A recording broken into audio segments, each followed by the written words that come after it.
conference. Yeah, he's got the. It's taking a minute. Oh, whoa. I didn't know there was just like integration in Zoom for this. Yeah, we're in the future, baby. 2020. Shit. Live. Okay, well, looks like we're live. Welcome everyone to another episode of Brandbeats. I'm JoJo. I'm Eric. I'm Linnea. Hi. And Russell. There's no smooth way to do this. We so always fuck up the intro. Always. Always. It's I just feel a like part that- of. We just needed to plan out an order, you know. Nothing is ever planned out on Brandbeats, so very apropos for what we do. Shall we introduce Linnea? Alphabetical from here on out. Always go alphabetical. Alphabetical. So Linnea, you're a newcomer to Basic. You've been watching Brandbeats for a little bit. You want to talk about yourself? Yeah. For a few seconds? Yeah, before I started working at Basic, I was watching Brandbeats, avid watcher. I'm a nerd and I loved it. It's one of, the big components as to why I wanted to start pursuing Basic and not really, pursuing other things, because I was like, whoa, this is like a level ad agency world. Like no one else does this stuff. So really hyped to be here. Everyone's warm and welcoming, and yeah, I'm hyped. You're right about that. No one says any of the shit we say ever. We're wild I card. was about to say, I can't even I don't even go back because I'm like, it's above me now. Just never go back and watch episodes. Like, yeah. Those episodes, it's above me now. I'm past We'll leave it. We'll leave it in the I'm a new past. person. It's therapy. Fine. Just get it out. Yeah. Move on. And then Russell, it's your first time on here, right? Like, Second time. Yeah, I did the Second podcast. time. Yeah, I did the podcast, but I never did the live. in the office. Got you. Yeah, forever ago. When was that? That was like November. Last year, yeah. Yeah, almost a year. I love watching. I love participating in these conversations. I talk too much sometimes, so this is a good forum. Me too. I'm excited to get started. Hey, oh yeah. So this week's topic, we have this internal conversation. We call it the Creative Salon, and we talked about like experience and what that means when it comes to just like any kind of standard, not just within the industry. And I was in a group, and one thing that we started to talk to towards the end was like cancel culture. And I think we got to a very good point where it's like we can wrap here because it was coming to an end, but there's so much more to dive into that I felt like it should be a continued conversation, because cancel culture, especially in this generation, is new, and just the intent behind it, the feeling behind it, I think it's just like, it affects us all in different ways. So I just felt like we should set something to maybe kick off this conversation. Yeah. I'm actually curious because Russell, you deal with a lot of like analytics and things like that. I mean, I don't know if it's directly tied into cancel culture, but like, how do you feel about it? Well, so I had a hot take that I was sort of saying before, and it sort of goes back, and like I find it's interesting to think about the roots of this, because arguably cancel culture is boycotting. I mean, it's not necessarily any different, and it's not necessarily that different from the Me Too movement in some ways, in that like we pick a target for correct reasons, and then we act on that target in whichever ways of activism we can do. But as I was thinking about this before the meeting, I started thinking about where some of those things might have started. And one place that I would like to kind of go back to is thinking about like the Bay Hive, and thinking about like that behavior of like bombing somebody with emojis. And like that to me is like an instance of the early form of what this became. And to me that was just such, and Taylor Swift had the Swifties, and like everyone had that. So it was like actually a form of fandom. And now it's sort of twisted into a form of like, boycott. But I that was one of the things that sort of struck me as, where did this all start from?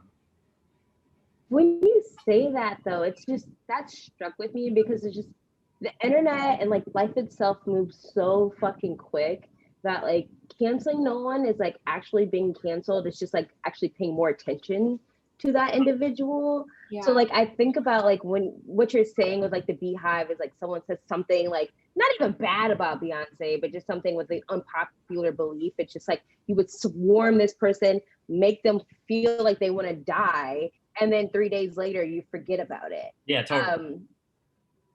That's wild to think like the term boycotting, it is kind of wrapped into the cancel culture. It's just more like instant and like without any kind of like real thought behind it. It's just like right now you said some dumb shit, like you're done. Yeah. And I'm going to use my platform to say that as quickly as possible. Yeah.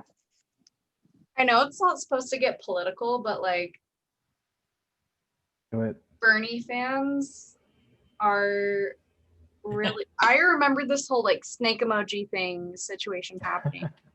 I remember that one. During the primaries with Yeah. Bernie fans. And This primary or the last primary? This one against Elizabeth Warren, right? Yeah. Yeah. I remember that.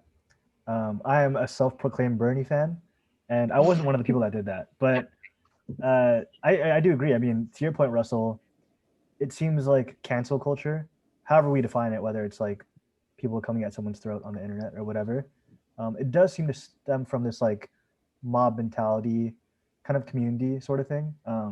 Yes. And it goes back to like stan culture that we always talk about on Brandbeats, like idolizing one person.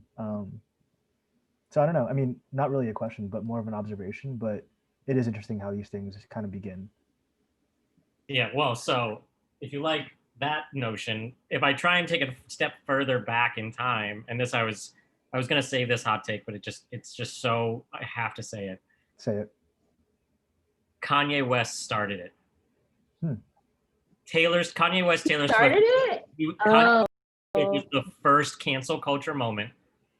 And I'll take it a step further and say that Kanye West might be the best at it. Because just in the last week, the shit he's been culture moves. And as much as I have loved him, struggle to love him, can't really justify loving him anymore. I just it like was like that moment with Taylor Swift was like the first moment of I'm putting my fans up here and saying fuck all of your fans and we're going to cancel you.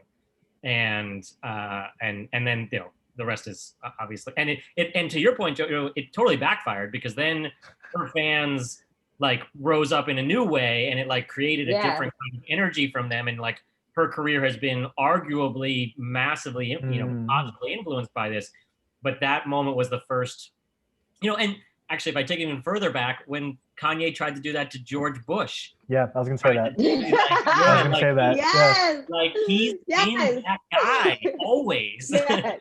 You know what? I even though I don't know if I agree with everything Kanye's doing, I do respect him for always being the same. He's been so fucking consistent ever since whatever year that was, 2004, and even before. Like he's always trying to get a rise out of people, and he's always said what's on his mind. And to me, like that is the mark of just like someone that doesn't give a fuck, and I respect that. I don't know if I agree with it, but yeah, it's very admirable, I think. To me, it's like No, I was just saying, and if you have support, an opinion turns into cancel culture. That's all it is an opinion with support. I think for me, it's like it's kind of like a rock and a hard place because I will not cancel Kanye, and I say this because if we're so in support of mental health, if we're so in support of like this month is Suicide Awareness Month, if we're so in support of like people who we know have mental health issues, 100%. With a platform, I would have to say, you know what I mean? But like just saying like you're a terrible person because you have mental health issues and you have a platform, I can't say that Kanye has physically done anything to harm anyone in the community. I can say Kanye has done things in the community to uplift it, whether we acknowledge it or not. I will say Kanye has done good work. So even when the things that even when he says things that instantaneously gets a reaction out of us, like, black, like slavery is a mindset. It took us all back because like we're such like in the now that I'm just like, fuck you mean, you know what I mean? But when you dissect it, when you have a brain that deals with multi-levels, he's saying shit that like we can't really comprehend at the moment. And that should have more context or taking time to dive into. When I say like, for me, cancel culture is kind of like hard because I think we like cancel people versus ideas. And I think when we cancel people instead of ideas, it's like the ideas that they're actually hitting on resonate with us, whether we believe it or not. Like at some point, that idea has hit you, your family, whether you felt it or you didn't. Like we don't actually condemn the idea. We just like, let's get rid of this person and then we can move the fuck on. Yeah. I think about that a lot with like Trump, with Weinstein. Like we all, I'm not saying we all know someone, but I know someone who's a rapist. I know someone who's like done things that they shouldn't have done, but we don't really condemn the idea. We're just like, okay, well, this is the face of it. Let's get rid of it. And then it's all good. Yeah. I feel like that's pretty heavy. I feel like, you know, the lighter moments of what you just said, Jojo, it ties into another idea we're flirting with for today's topic, which is kind of this collab culture and which also leans into hype culture and thinking about how we idolize people based off of like not we idolize the whole like being that they are and what they bring to the table, but they're human. So if they do something, you know, more expressive or something that's, you know, really showing their mental health issues or showing anything that the mass media wouldn't agree with, then it's like you're not hype anymore. And I think that Kanye West is a good example of like he's super talented. He's a really talented artist, and he cultivates a community of creatives that are, they all have the same vision as him, and they all create things that are really amazing. But his, you know, he's human. He's had a few like really questionable things lately going on, and so we condemn him. But it's like he didn't come up here like into our lives and our world and our media because of any of those things. It's more just because he's an artist.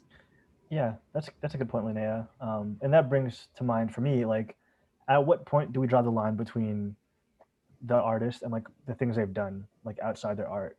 Yeah. You know, for example, like Kanye, the questionable things he said versus like the amazing work, his amazing body of work. You know what I'm saying?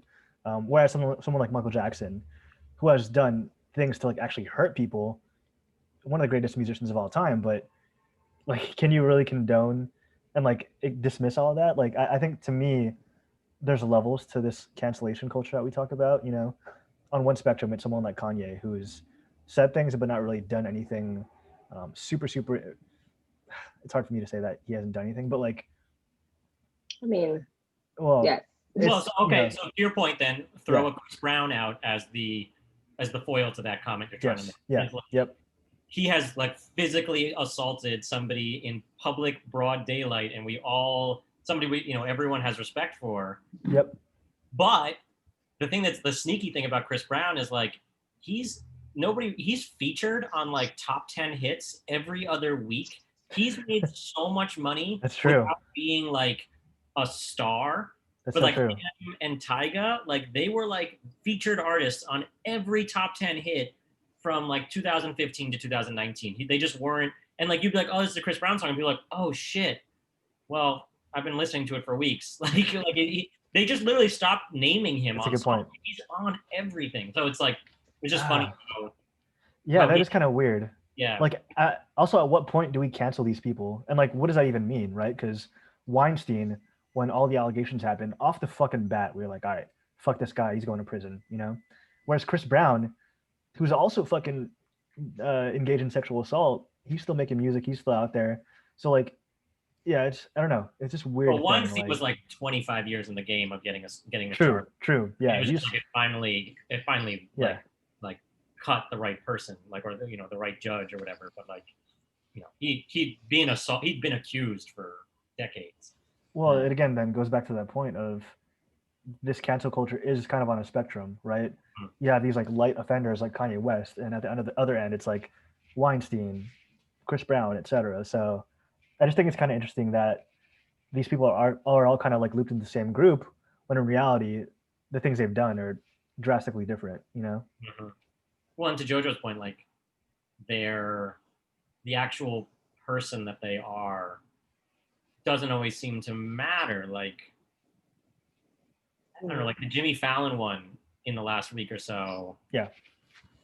Like that seems to me fairly innocuous as far as things can go. It was, you know, a dumb thing he did, but it was 20 years Wait, I don't ago. know what happened. What There It was happened? like There he was was in some sort of blackface or something. he did blackface on SNL in like 2000. Like, not that there's any justifying it, but like it's so innocuous and like clearly done in the guise of humor, clearly, you know, in a comedic setting. Chris Rock was hosting that week and was like a part of writing the bit. Like Mhm. it just like was, yeah. and they tried to cancel him the last like week or two, and it was just like, I mean, Yeah. That's what it's just, it makes it hard to be human because it's like I can name things that I've done in the past that like Oh yeah. if I was celebrity, like I would be exiled. Like I would be crossed the fuck out. Like there would be no coming Yeah. back for me. And it's just like as a regular person, like I'm like, that's not fair. I feel like I was given a second chance, third, 12, maybe. Like I was given chances. You know what I mean? But it's like when you idolize people, right? When you make them your god, when you make them like Mhm. this above thou person and they can't do anything wrong, like for you, that's the issue for you. That's the Yeah, issue that there you you go. need to deal with. When you were like, you know, you look at this person as a replacement for your father or a replacement for like a figure in your life, like that's the shit that you need to deal with because they're dealing with their own shit. Whenever I look at like individuals like an actor, for me, I'm like, they're displaying their insecurities because they're not that person that they're playing. But we idolize that idea that they're just this person that when you see a different side of them, it hits different.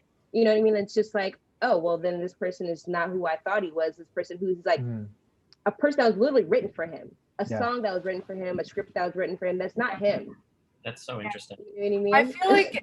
I feel like it's like the consumer, it's both the consumer and the person, because idolizing someone, it's like, yeah, obviously we're at fault, or you know, we or other consumers are at fault for idolizing, but I also think that people, a lot of influencers, celebrities, etc., it's like they buy into it and they don't really, there's no humanization there, and it's not really like there's no discussion. It's like they want to just like, it's all PR really. And I feel like cancel culture, it's like we're canceling the idea of a figure, but not really, not the actual person. Yeah, not the individual. And then also it's like a lot of times it's like the individual, the art, and then like the idea of the person. That's and a we good just point. kind of, like combine all of it into, Well, and the idea of what they did, I mean, I think Jojo or Linnea said first, but like canceling what they did wrong should be so much more important than the person. Making, you know, sexual assaults the issue. The human is just a victim. It's just, you know, it's one of many. It's one of some. Whatever it is. But canceling the concept is what we should be striving to do. Canceling the idea that this is in any way allowed, which I think in some instances it has. I think arguably then you could say Me Too is the best example of cancel culture, because it did raise so much awareness around the subject matter, and there was dozens of victims, but it was larger than the victims. You know, Harvey Weinstein was a big name in there, but there was a lot of people that you know got brought up into it. Obviously some that didn't deserve it as well, but like that was more of a canceling of an idea. Yeah.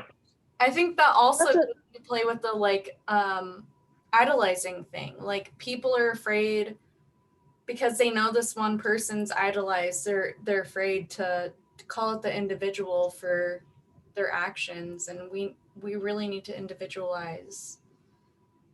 You know. Yeah, it goes bigger than just like if you choose to feel passionately about a subject that you see in the media. When you do that, you have to look even within yourself. What role have I played into this subject? What role has a loved one, a friend? What have I just sat by idled and watched happen? Listen to a conversation when someone like stole a mic, or like a conversation, or shut up like a minority. Like what have I done to play a role in that part? No one wants to do that. Like I said, it's just easier to be like, Kanye shut this woman up, like he is this person, like da da da, he's trash. But like we've all experienced those moments and haven't done shit about it. Yeah. So like this is the whole thing about like social media. It's easy to be an internet thug and be like, this person is canceled, I'm gonna throw away X, Y, and Z, I'm never gonna listen to them again. But like you have not done anything internally to fix that problem. Yeah, that's a really good point. And like your point about insecurities, like the offender who's insecure about it is often the first person to throw a stone and bash somebody else because they're trying to protect their own self-image and self-worth. And it's like, if I make fun of a sexual offender, no one's going to think I'm a sexual offender. And like that shit is probably the worst part about all of it, is that people can hide in this activism. It's like deflection, you know? Yeah. To JoJo's point, it's so much easier to look at someone in the spotlight on the biggest stage on earth and be like, hey, this person's fucking canceled, blah, blah, instead of like looking at the shit that we've done, because none of us are 100% pure innocent. And I think it's this thing where there's like a purity test that we put up to every celebrity that is super unfair, you know? And it goes both ways. Like there are some people that stand a celebrity so hard that, or celebrity idol or whatever, that they see no faults in them. And this happens a lot in politics. Trump supporters, Biden supporters, whatever, like they see no wrong in any of these people, and it's fucking crazy. And on the flip side, it's like the smallest mistake that someone makes, they're canceled immediately for it. Dude, without like a trial, or, you know, like I don't know. That totally, I was thinking while you guys were talking, totally like leans into what my question was for you guys just having this conversation. Do you think that cancel culture has an impact on like individuality and self? Like, are we all just like people? Yeah. Are we just like blindly following like this idol, and then like, oh, they tore down the idol that I believe in, and like, do you guys feel like cancel culture like makes it hard for people to have individual thought? Like, and you're saying like everyday people like us, like yeah, total, like people that are like looking up to fear.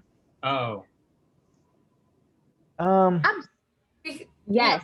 You think so? I would say absolutely, for sure. Like the whole idea of like what cancel culture presents to me is that there's this very straight line of what's wrong and what's right. There's no gray areas. We're not human anymore. If you make a single mistake, and if you jump out of that line, like for me to say like I actually fuck with Kanye, I get so much shit for it. You know what I mean? Or for like a person to be like, I'm a Republican, for a Black person, just say I'm a Republican. Okay. Yeah, you know what I mean? Without any context of like that, just saying that you're anything opposed to this like mob mentality that we were talking about. Anything that's not linear, you get judged for it. You get 100%. Condemned for it. And again, it just like, it goes back to just like, we all have to flow in the same lane. We all have to be liberal or Democrats. You can't have anything outside of that conversation, or else you have to come swinging. And to me, that brings up the point where like, if I don't have a strict opinion, if I don't have research, I can't just no longer go against my own like thoughts and hearts and feelings about anything. I have to come with solid facts, because we're this cancel culture, like it even dives down to us as like regular people. Yeah, that's a good point. And honestly, I didn't think about it that way, Linnea. When you first asked that question, I was like, I don't know, I'm like a regular dude. Like, who would even care about canceling me, you know? But Family. yeah, I mean, yeah, no, for sure. That's like that's Yeah. legit. Like You can your go family, viral your friends. I don't know about me, Mhm. but someone by could. accident. Like accidental viral Yeah. happen more than intentional. True. Yeah. Yeah. Well, you know, I didn't mean like canceling you, but I meant like yeah, like individuality as in like following people totally. and then like if they cancel someone else. Have to. Yeah. You know, well, I would take that to I pick that up and say it's a symptom of the echo chamber society that we live in. Yeah. And to Yeah. Jojo's point, like if I go against my echo chamber, I have to really try really hard to fight that echo. And and so to that point of Linnea, like how do I have individuality if I'm both consuming content defined by my echo chamber? If I ever try and break out of my echo chamber, I have to do an incredible amount of work to do that. And I don't know anyone who's not in this echo chamber. So you're right, Yeah. it does force a lack of Yeah. Yeah. I think what it is like a lack of nuance. To Jojo's point, there's no more gray area. There's all like only these two poles, right? Like left and right, Republican and Democrat. Like what about fucking everything in the middle that frankly most people are a part of? Like I honestly don't think most people are on two opposite sides. I think people are fairly moderate, and not even just politically, but just in general between any sort of like Everything's a spectrum. Yeah. Yeah, everything's a spectrum, you know. Yeah, well, and I mean that's an old adage is like the squeaky wheel gets the oil. Like yeah, that's like the problem with right now is like the top 5% of loudest people get the most attention. And actually, to go back to where we kicked this off, and Jojo asking about kind of how I see this from an analytics point of view, it drives me nuts how often our brands and our clients go, "Oh my God, how do we get like more super fans?"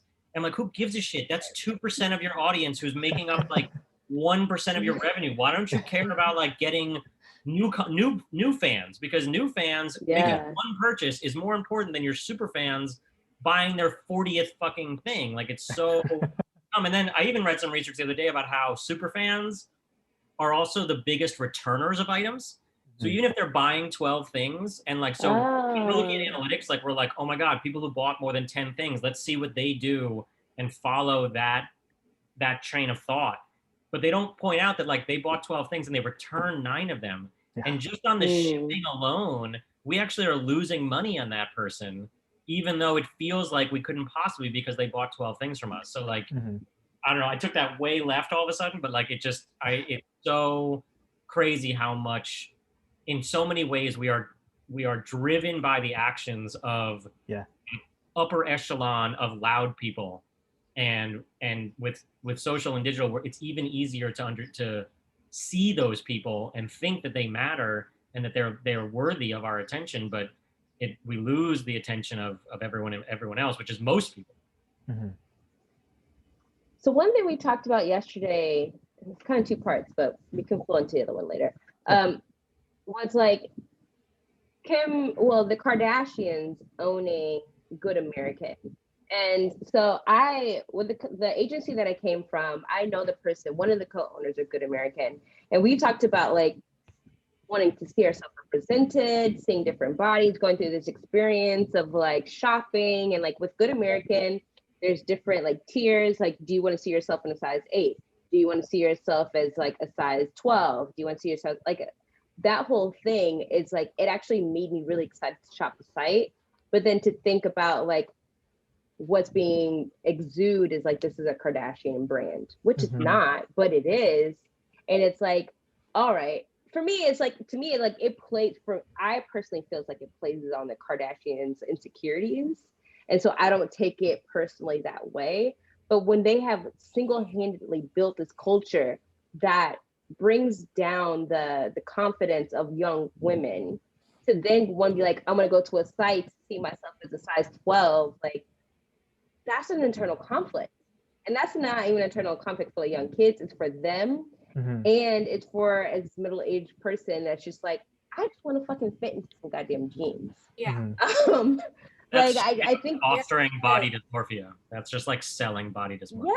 Yeah, right. It's like you're saying like, hey, you're welcomed as whoever, but then you know their whole family's gotten plastic surgery and went for this one type of like image. Yeah. You know what I mean? It's like it fucks with you in a way. And I think about them, it's like they have surpassed cancel culture. Like the Kardashians have single-handedly defeated what cancel culture is about. Yeah. And they have made their own lane that's untouchable. And so I have an idea about that. I have an idea about how there are these people that jump that shark. Mm-hmm. And I think it comes back to some of the stuff we were talking before about like how we idolize certain people. And when they break the rules, we suddenly hate them. And like we can flip that switch. But when there are people that we idolize for breaking the rules, they can never flip that switch. Yeah. So Trump, obviously, but the Kardashians. I think about 6ix9ine, like all he does is break rules, and nobody loves him. But like I will admit that like I always kind of have to know. I have to check and like see what the hell he's doing. Like I kind of have to know. So like if you build your empire on breaking the rules, you can never be canceled. And I was going to say that, like, to be honest, the whole Kardashian fortune in a way is built off of cancel culture. Totally. Like, if you think about Kim Kardashian, the reason she rose to fame was because of that scandal with her and Ray J back in the day. Right. And that was like the epitome of like cancel culture. You know? Right. And then all they do is cancel each other and make fun of each other and hate on each other. And like, True. Like they're like standing on top of their own dead bodies. It's just like they're all standing on their own cancellations. That's fascinating. Festering question about like, is cancel culture birthed from just like hype culture? And I feel like that was just answered. Well, define hype culture, like contextualize that a little bit. Well, the way I meant it was just like pop culture. Mm-hmm. Yeah. I think hype culture is kind of different, but pop culture, like like. But 1000%. Can we like quickly define the difference between like knowing celebrities, like okay, like off the top of my head, I'm thinking about like Good Temptations, right? They had a lot of bullshit within that circle, a lot of drugs, a lot of like manipulation or whatever, but they still made money. They had to die for us to acknowledge that they were on some shit. You know what I mean? And it's like, and even today, as we know that, like they're not canceled for what they did. No. They're heroes. We don't cancel. They're heroes. They're legends. But like to take it a step further, like rock legends that you've known has done some shit. True. But they're still idolized. There's two things there are two reasons for that in my mind. One is exposure. As much as you were a celebrity 50 years ago, you had nowhere near the kind of exposure as a celebrity today. I mean, literally, many times more exposure today than you ever could have imagined. I mean, they always said the Beatles couldn't believe how much attention they got, and like they would have crumbled under today's like system. Like it wouldn't even make sense to them. Yeah. So I think exposure is one, but the other one that like to me is super interesting when you think about cancel culture is when we judge somebody based on today's culture for actions they did in yesterday's culture or 20 years ago culture. And like, that's where I feel like some of the hardest decisions are of like the Jimmy Fallon example. Blackface was wrong in 2000. It was already well established as a wrong thing to do, but maybe it wasn't in the 70s and plenty of people did it then, or whatever decade it was, that it was not a bad thing. You made a face like it's probably more like the 40s or 30s. That's probably the right decade to say. But like any of the, sexual assault aside, that should be considered wrong. Yeah. Any one of our lifetimes or our parents' lifetimes. But there are other ones like drug use, where in the 70s and 80s, drug use was like a different kind of thing, and they had shittier drugs that were not nearly as scientifically awesome as they are today. So like doing a lot of drugs then was not quite the same as doing a lot of drugs today. Like Yeah. There's different. How do you decide?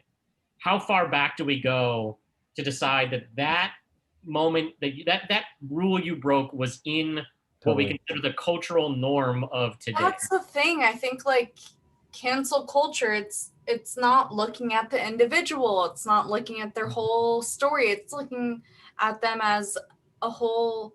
It's like commerce. It's like they're their own brand. Like yeah, true. Like if you fuck up as a brand, then you're bad. To me, like the whole Me Too movement was just like, here's Harvey Weinstein, take him, you know what I mean?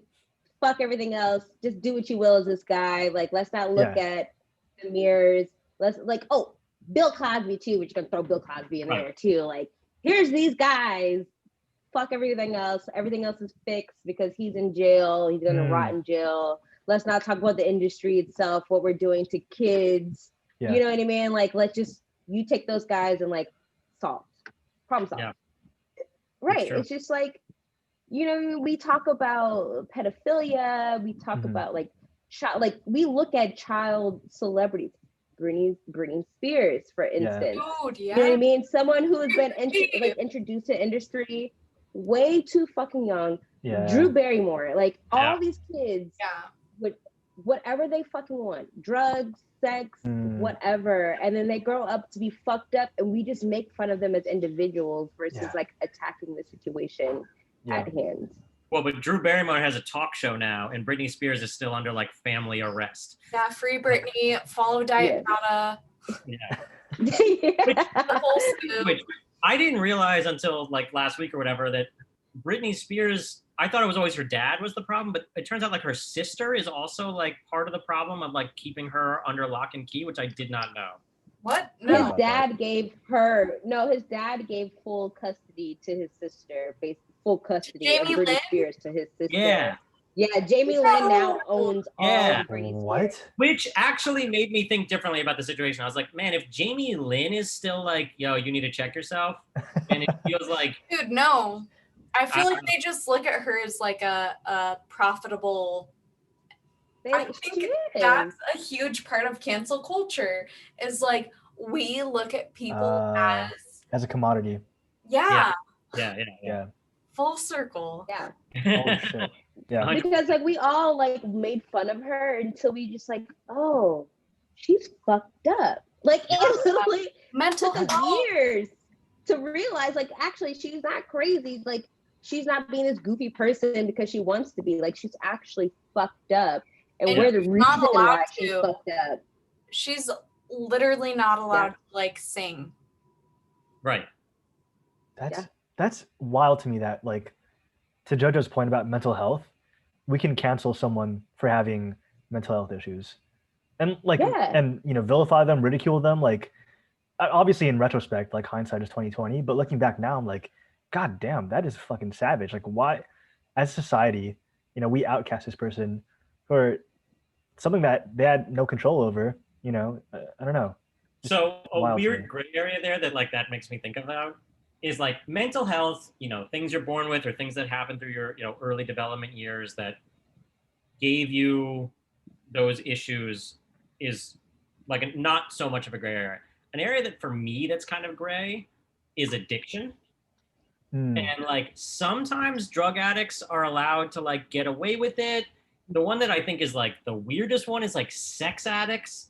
Like a Tiger Woods gets a second chance. I mean, a sex addict is to me is sort of a weird term. Like I can't quite wrap my head around like, I know addiction is a mental health issue, but there are certain, it's very gray when I get into that world in my head of like, there are still choices you're making because there's not like, you know, you're not born with chemical imbalances and you're not like, you weren't on drugs to like you are making choices. So like, I don't know, addiction is where I get very confused about like, and like, it's totally like Robert Downey Jr. No one gives a shit anymore about what he did. But like Ben Affleck right now is like totally a pariah because he's an alcoholic where I'm like, it's not even like a bad addiction. He's just been drinking too much. Like, it's like, and like everyone used to be alcoholics. Like literally everyone used to be alcoholics. Like that's not even abnormal 50 years ago. Everyone drank all the time. Like, Yeah. I don't even know. It's hard. No, but like, it's hard to look at the lens of what addiction is, because again, right? Like, I grew up with addiction in my family. I grew up with domestic violence for a majority of my life, and it's usually related to alcoholism or drug abuse. And for me to still grow up today and like not look at alcoholism as like an issue, like I'm drinking right now, you know what I mean? Like, it's just this level again, like how much do I want to indulge into a problem that greatly affects myself? Yeah. It's all about looking into a mirror, and then also just like realizing you don't know what you don't know. And like, as a human, you need to be okay with being wrong, and you need to be okay with like, or we need to be more understanding that people make mistakes. And that's what we don't do. We don't allow people to be human. So when they fuck up, like a Doja Cat, you know what I mean? When she just said something, we're so ready to get rid of her. And then for me to be like, well, I'm not throwing her away. And like, I had to go ahead and go like argue about why I wasn't throwing her away. It just like, it goes into this cycle of like, how much are we willing to release ourselves of like, what's perfection, and understanding that like, there's these different levels to people, and that they might just need you to like assist them instead of canceling them. And that's another thing too. That's a great phrase. That's good copy.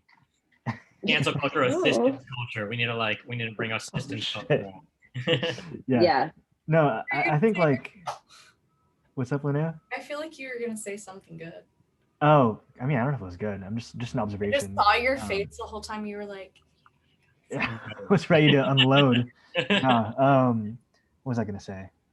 Oh no! Oh fuck! Did I forget it? Oh, now I remember. So I think the one lens of cancel culture that we should grant a little bit of exception to is humor, just because people have been canceled for making dumb fucking jokes, and even comedians. Like comedians, that is their job, to make shitty fucking jokes, and they're not gonna be PC jokes. I mean, to be honest, the best comedians aren't, in my opinion. Right. Dave Chappelle and Richard Pryor and Carlin, like these are great comedians that said a bunch of problematic shit, but I don't know. I think like, is there leeway, do you think, for comedians? Because I've seen a lot of comedians get canceled over the years, and I'm like, it comes back to the rule that I was saying before, which is like, if you built your career on breaking rules, then it's totally fine to keep breaking rules. Carlin, they all broke rules every day. That's why Bill Cosby, though, was so aggressively the other side of that spectrum, which was like, built his career on being perfect, and then we discovered he wasn't. And so it's about how you maintain that image, you know. But it doesn't matter what he built his career on, because he. Oh, totally. No, I'm not. I'm not defending his action, and I don't think anyone should have survived, you know, in a better way than what he did. I'm just saying that I think when you build your career on breaking rules, it's more of a surprise. As long as you keep doing it in that same way, and you're just talking, you're not actually doing physical action. It's just for laughs. You know, you're not. So it falls in line with your character as we know you, versus it is so palpably different from your character where it became so much more shocking for Bill Cosby. Totally. What if we viewed Donald Trump as a comedian? Like this whole time, just a joke. What else would he be? Because he's not a politician. You know, that's why, like, I get why people are so up in arms by him, but literally what he says and does, what he posts, is not completely left field. Because I'm like, what has he done before he became president? Like, I don't take offense to it. Never like what cafe. The good deeds that he does do, I'm like, okay, he's an entrepreneur, so he knows how to like swoop people and make money. You know what I mean? He knows what to do, whether he wholeheartedly means it or not. Like, he knows how to work the system to get it in his favor. That's why, like, I don't hate him, but I don't give a fuck about him either, because I'm like, I know he's just doing what he needs to do to get the popular vote. Fuck him. But like, to say like he's like canceled and he's like, I want to see him dead, like, he doesn't even play that role in my life Same. because Yeah. there's other people out here in this world that I feel the exact same way about that I just don't care. Oh yeah. You know what I mean? Like, Energy. Yeah. And I will it's say, not even worth the energy. your point, Jojo. Trump is funny as fuck. Terrible fucking politician. Hella funny. He has some tweets that I'm like, I'm like, this guy is outrageous. He's a walking Like, fucking meme. I He's our president. Like, this is insane. Dude, I have a bumper Deadass. sticker that says Kofefe Nice. from like right when he was Well, yeah, elected and that's got him. on Twitter and He's a walking meme, like quite literally. He's just I do not blame Trump for the destruction of what's going on right now. Trump has probably ignited feelings that were already there within people. Like, I don't think that Trump has single-handedly took down this country. I don't blame him for that. What I do blame is just us as individuals who celebrate, who hold this man as above bow and just decide to act on the things that he says. Because to me, again, I don't give a fuck what he says. It's not going to sway how I feel. But the folks that do, that's your problem. That's like that's a whole other issue that we need to dive into. Again, it's just like looking at these individuals and their dumbassness as like the truth. And to your point, Jojo, the people that we've canceled are almost like symptoms of a bigger problem. So we talk about like we're canceling people and not ideas. Like, okay, Trump's out of office. Now what? Like they're still gonna be racist, they're still gonna be XYZ. So it's like, how do we focus cancel culture on the actual shit that matters? You know what I'm saying? And like not just like this performative, like almost like trivial nonsense. Like I don't know. And you know, there is a time and place for cancel culture. And I do think Me Too is probably the most powerful example of that, where yes, we've canceled Bill Cosby, Weinstein, like these individual people. But then like as a straight male myself, I'm like, now I'm thinking about, you know, dating standards and things like that and how I can be like better in every facet of my life. So it's like, I don't know. I think there are merits to cancel culture. No, I don't deserve a reward for that, honestly. I'm just saying, like, I don't know. I do think cancel culture has its merits. Definitely has its drawbacks as well. And like, I think again, it goes back to nuance. We have to explore that and like, what are kind of the pros and cons here that we're looking at? I feel like with the whole, dude, I'm sorry. I feel like I jump in and then because I have something really good to say and then I like kind of forget it because I'm like really hyped to. Jojo, what were you saying about? I think when I say something, I move on. Honestly, we on Brandbeats have the worst memory, so we can never circle back to whatever it was. Perfect.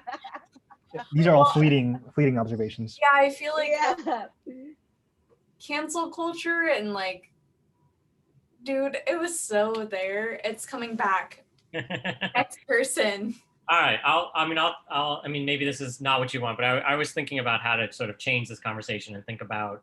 So we've been thinking about the bad side of the spectrum as far as like who should be canceled, who shouldn't be canceled, and I feel like maybe there's just a moment to reflect on people who are admirable because they haven't been canceled or don't need to be canceled, and like just giving some love to those kinds of people. So as much as he has some polarizing elements, I thought about LeBron James a while ago as just like, he's such an amazing element of famous at 14 years old, given millions and millions of dollars, put the world of the NBA on his shoulders, lived up to it in every possible way, despite the decision. And the decision was like the perfect example of like, he made, you know, he ruffled some feathers. He didn't do something the best way he could have, but he is such an interesting person as far as if anybody should have had a reason to be canceled at some point, it was him. And he has surpassed everyone's expectations,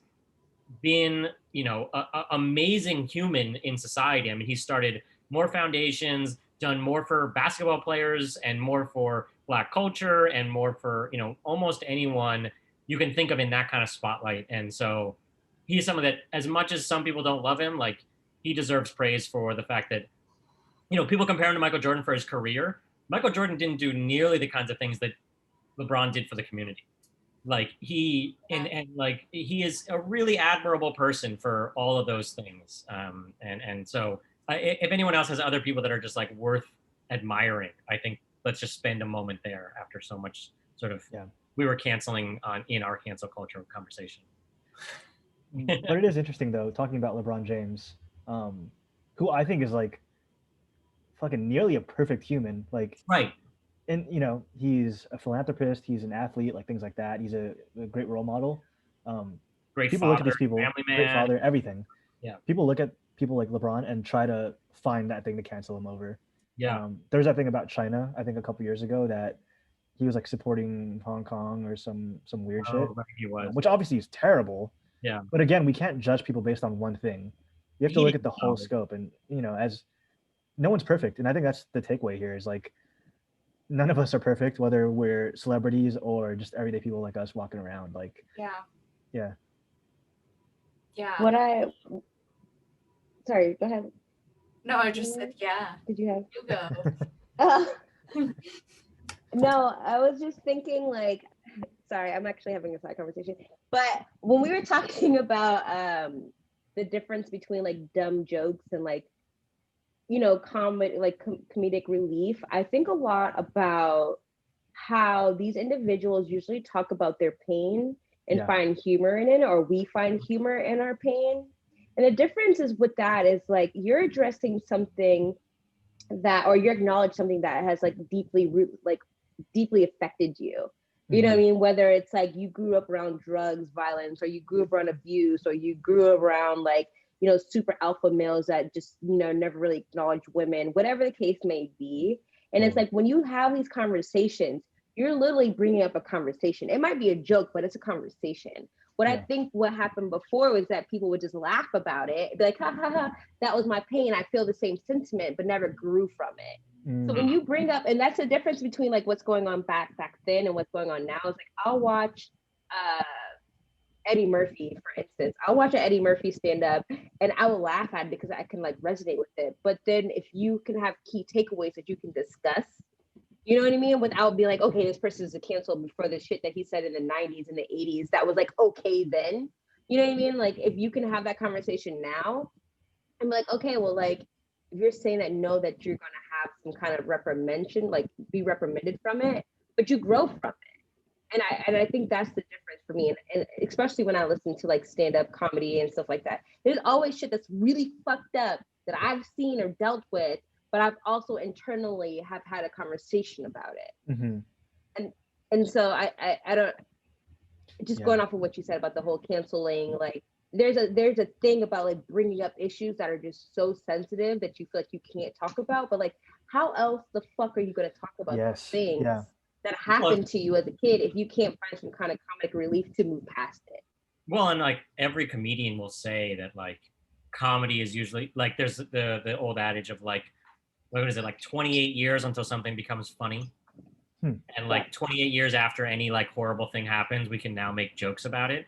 And like comedians are usually the first line of, okay, let's talk openly about this. And I'm going to do it in the guise of comedy, but I am talking about it in a real way. And I haven't even watched the show, but I'm suddenly reminded of like Marvelous Miss Maisel, which is like, she's this like strong, fun woman at a time when like that's not celebrated. And she's talking about like how hard it is to be a woman at a time when it's hard to be a woman. And like, so in that same vein of like, the best way to talk about it is often comedy to soften up the conversation. And then, conversations that need to be had. And like, if I could just say that, if I could even think about the Dave Chappelle show, like I'm thinking about the Dave Chappelle show was the most genius show, and it's so fucking brilliant. Really fucked him up. It's brilliant because it like really brings up insecurities within like celebrities, what's going on in the Black community. Like it addresses everything in a way that we all laugh about it. And like you said, like you don't really acknowledge the truth of it until maybe years later. As an adult, I'm like, oh fuck, like you know what I mean, like. Yeah, I think about that. Y'all want to see my face? Like, he's like canceled because I've never seen that. You've never seen the Never seen show? Dave Chappelle show? No, I know who he is. You I must. know who I'm he is. canceled. You must. I like Instagram, but I'm canceled. No, it's not. And obviously he was at that time touching an audience that Yeah. needed to see that, Yeah. that needed to feel that kind of comedic relief. Because honestly, I think especially in like the BIPOC community, we needed Dave Chappelle at that time. And it just Totally. kind of grew bigger than what all of us expected it to be.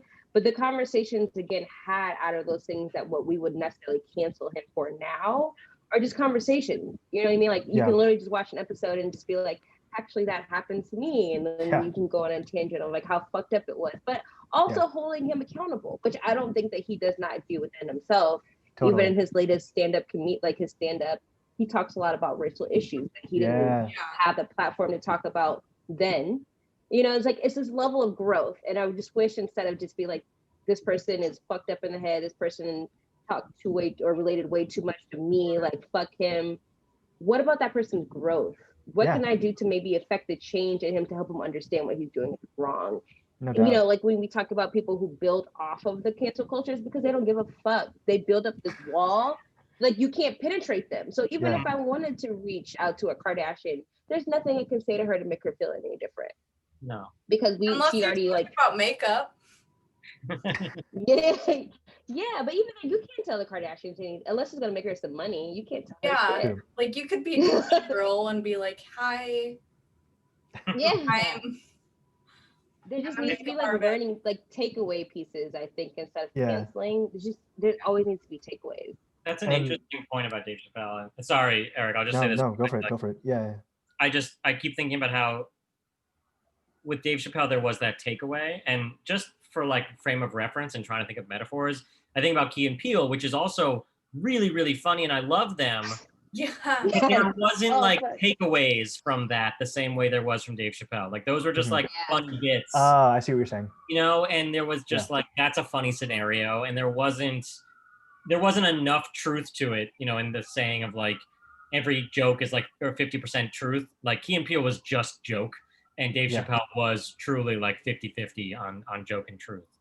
In the same way that there are levels to cancellation, there are levels to comedy as well. And I think, to me, Dave Chappelle is probably nearly an untouchable comedian because he can say all this like really controversial shit, but that he owns it. To Joseph's point, he takes accountability for it, and like that's part of his humor is like, you know, navigating and confronting some really dark shit and bundling it up in under the premise of humor in a really brilliant way. Like his latest stand-up during the quarantine was all about like George Floyd and Black Lives Matter, and super touching, super poignant, but also like in some ways like hilarious. I don't know, like he's just a master of like he can do all that, you know. But on the other side of the spectrum, there are comedians that are just like fucking terrible. They, to Russell's point, they don't have a punchline, no takeaway, make stupid ass jokes, which is fine. And if you make that like, you know, that joke on Twitter 10 years ago or whatever, cool, but apologize for it, you know, own that shit. And like, for me, I have tweets from like 15 years ago probably, or whenever Twitter was a thing. I don't know, 10 years ago. Who else texted a tweet? Who was on Twitter when you had to use text? Because was that a thing? I'm still not on Twitter. I hate Twitter. Oh, Twitter is really embarrassing. I hope this is like HR approved, but I had a Twitter called Sassy Nipple. I'm not even gonna ask what that was about. Dude, like my pick was like it was just like my ADHD moment to shine. So that's nipple. Yeah. Follow you on Instagram right now. Get on there. I don't even have access to that, so. History lesson though, when Twitter first came out, there was no such thing as phone apps.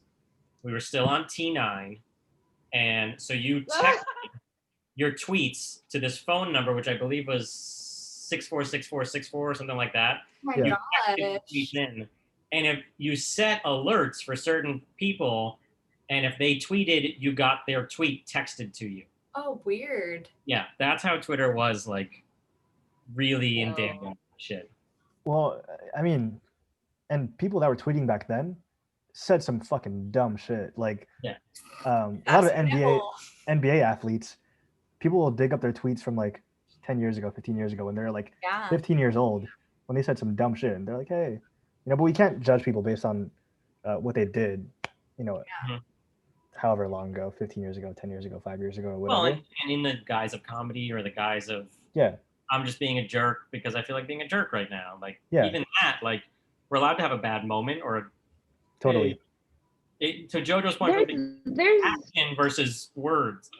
If you say some dumb shit, why is that really that bad? Versus if you do some dumb shit. As long as you apologize for it, as long as as long as you're willing to be like, oh, that was stupid, I shouldn't have said that. Then we can move on. Then we can have the conversation or whatever. But I feel like we're getting into like social media. It's part of it. Culture and like huge part of it. Yeah, and that's like a whole other thing where there's like so much people want to say. I have a conversation with people. Go, JoJo. Go ahead. No. What did you have a conversation about?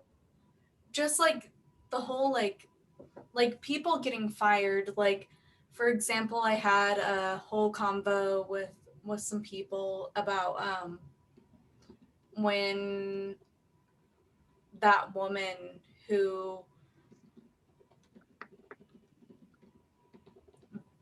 was videotaped and at Central Park and like I'm gonna like call the cops, and obviously it was like a really not okay thing, like. Well, that's the thing. Like everything you say now is broadcast. Culture. Yeah, you're on video all the time. You're online all the time. Like literally everything you say is online for people to see. Yeah. Your every movement. Yeah, I had a few combos with people where they were like, yeah, like she shouldn't have gotten fired or, but I'm. Here's the thing though with that is like, I think, white people are feeling more effects of it now, but like Black people actually had to like feel the effects of being fired, of being casted out, from simply just being, in an environment. And so it's like now if a white person says some fucked up shit, Twitter or Instagram or whatever will find you and do the due diligence to get your ass out of your comfortability. Yeah, because that's all it is. White people have never had to. I'm white. I have never had to be in a place where I feel like, oh my God, I'm gonna get killed, or I'm just like in Central Park or at work or ridiculous. So or just like watching Black people having a fucking barbecue. Yeah. I like feel one like of the that's blackest parts in culture Oakland. is appropriate is when it's like someone that goes viral for being a bigot. Well, the difference between that, like, it's not canceled because there's still white people out there like that. Oh yeah. To me, that's just calling out the individual, because it goes back to, again, it's just like acknowledging the root of the issue. Mm-hmm. It's like that person got in trouble because they were recorded, because someone took the due diligence to figure out where they worked and just like put them on display. You know what I mean? But like that shit still happens. You know what I mean? But like, if for Black people, it's like, we're not canceled because we walked into this establishment and they're just like, oh my God, you touched me, you tried to rape me. You know what I mean? And like they get fired or whatever, like the repercussions happen. There's like, totally, that's a completely different level of like, it just acknowledgement of just like racism. And I will say, if you say some dumb shit, whether it's racist or whatever, sexist, I don't know if you deserve to be canceled. That's not my choice. But like, whatever happens to you, you fucking brought that upon yourself. You know what I'm saying? Like, if you get fired, that's on you, because you said some shit on camera, you fucking dumbass. Like, why would you do that? But it's because you believe you're simply untouchable. And I think even like seeing that the videos today that are still happening, where like racist individuals or sexist individuals still feel comfortable with saying what they're saying in front of somebody's camera, shows how deep this shit goes. Yeah. It goes deep. that's where cancel culture should be. Like Yes. these random ass people that are like straight up racist. Like, Yeah. I'm sorry if your name's Karen, but like these Karens that are like doing really not okay things and like endangering other people. Yeah. That was my favorite part of the year, actually. There was like a whole like 3 months during quarantine where a bunch of Karen videos popped up and like Yeah. they were getting canceled and fired left and right. And I'm like, yes, like, this is That's the retribution we need in 2020. That's it feel good. Yeah. I feel bad for like every cool Karen, but Sorry, Karens. Does anyone know I any? actually have a friend named Karen. I do. I know a few people. She's like she's all Spanish, but fine with it. I think we're kind of coming to a wind down. Yeah. Eric, was there any questions? No. Other than Louis Delgado from Mountain View saying, Russell and welcome, Linnea. But other than that, pretty low viewership today, unfortunately, for a super interesting That's topic. okay. it's my fault. Yeah. No. What a no, mistake. no. What a mistake. Oh, it's Erwin's fault. Erwin's the local influencer. If you don't have Erwin, He's the pull. Yeah. Any last takeaways from anyone, or just things to wrap it up? Thank you guys. Personally, like Thank you. dream come true. that was my takeaway. You made it. Here you are. I'm a nerd and now I'm a bird. And with a broken toe, but that's With a broken toe. With the broken toe. Hey, Russ, everyone Jordan? should know, whoever is watching, that Linnea broke her toe moments before airtime and kept it together. Didn't even, drop a tear. Yeah. Just kept it together this whole time. So Her toe got canceled. Her toe got canceled. Yeah, that's what happened. Russ, Jojo, any last takeaways? I hope I think the words that stuck most of me that I love what Jojo kept coming back to was this notion of like cancel culture is great, but there also needs to be a space for assistance culture. And I think one thing I meant to bring up and I never got a chance to was like Obama spoke about cancel culture a few months ago or whatever, and his thing was basically like, that's not activism. That's just not activism. Yeah. Much more grassroots, much more door to door, much more human to human, and just sort of blindly throwing your hatred at something into the void is not real activism. And so this notion of like cancel culture needs to be paired with assistance culture, I think is a nice way of that part. Yeah. Those are Jojo's words. Absolutely. Yeah. I just like, yes. For me personally, it's just like, be aware of what you actually give a fuck about. And if it is mental health, then put more attention into what the energy that you're putting out, the negativity that you're putting out. If you actually truly care about like suicide awareness, mental health, the BIPOC community, resources, you know what I mean? Having people like reach out to you as I don't know, an outlet. Just be careful of the energy that you're like making known, because then you're becoming a part of the problem and you're not even diving deep into what your own issues are. And that's why like I personally struggle with the issues of like what I do in social media, is because I'm going to only directly talk about the things that affect me, whether it's wrong or it's right, but know that I'm going to have the backlash and have to have the backbone to deal with it, but also to know that like I'm not always right. And I feel like I've made myself as a person that's open for conversation. And if you are so stuck that you can't have a conversation, then I don't feel like you should have an opinion. Interesting. I have to pick up on that though, because I when you said like be aware of like the thing that like the issue that you care about most, the one that like jumped into my mind is saving the planet. Like I just Yeah. So disgusting to me how we can't accept the fact that like we're responsible for this and we need to fix it. And and so it's funny, we talked about this a couple times, but we never really came to this height, is like we kept talking about how humans are victimized. Like how come we haven't canceled Exxon? How come we haven't canceled like, Ford Or like why have we not taken it to that next level of like, let's cancel companies that's like we said at the beginning, it's like a boycott, but like we've still been so foolish about it in canceling people. We should be canceling, and this is something I ideas. About. Yeah, and like I feel this way about environmentalism in general. Is like, as much as I think it's important that each of us recycle, honestly, if Exxon changed their business model, it would do so much more than every single one of us recycling every single thing that every one of us has ever bought. And like I always remember, like as a child, we used to talk about like, remember, did anyone else go through paper shortages in school when they would say like, we're not going to use paper, you only get one piece of paper today. Yeah. It was like, we're gonna like save the rainforest by like not using that much paper. I always looked at them and I was like, yo, why don't you just go tell the newspaper to stop printing paper? Like 2 pieces of paper that I'm gonna use make no fucking difference when the newspaper and the yellow pages are just throwing paper away like nonstop. My dad's a journalist. There's still online. I mean, now we have online options, so it's really so. Like, I felt like businesses are so much more responsible for our problems than humans, and the fact that we are playing into this world of blaming humans is just like the small eating the small versus like actually affecting change. That's the takeaway. You have to cancel institutions, not people. That's it. Institutions, yeah.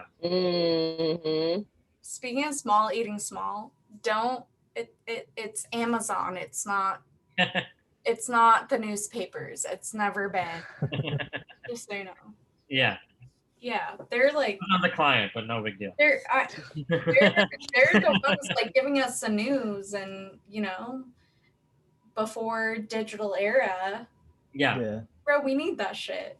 Oh yeah, no, I didn't mean to single it out. I just meant like there are worse offenders than any collective of humans. Institutions are always worse than a million humans with bad habits. Institutions are worse, and we should be canceling institutions. Cancel institutions, not individuals. Yeah. There it is. So, okay, never mind.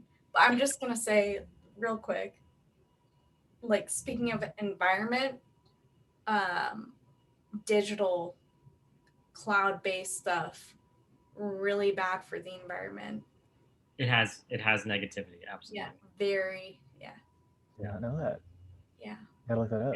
A lot of energy to create cloud farms, server farms. You have to use a shitload of energy to like cool off these massive spaces, and then all the like. There are bad sides to it for sure. Every Instagram post you see is stored. In the cloud. Yeah. So it's worse than it's like we're going digital, but it's not solving all problems. It's definitely not solving all the problems. But if Ford and GM all said we're only making electric cars from now on, that would be a good thing. If a couple, if Russ and I are just like on a whole different way. It's okay. Like, I feel like this is a whole conversation. Like revolutions of oppression, politics. Of oppression. Ooh, oppression. Yeah, exactly. Everything. Yeah. All that shit. Fuck it up. All right. Well, I hate to say it, but I gotta go pee. Bye. All right. Bye. Bye-bye. Thank you, guys. Thanks for watching.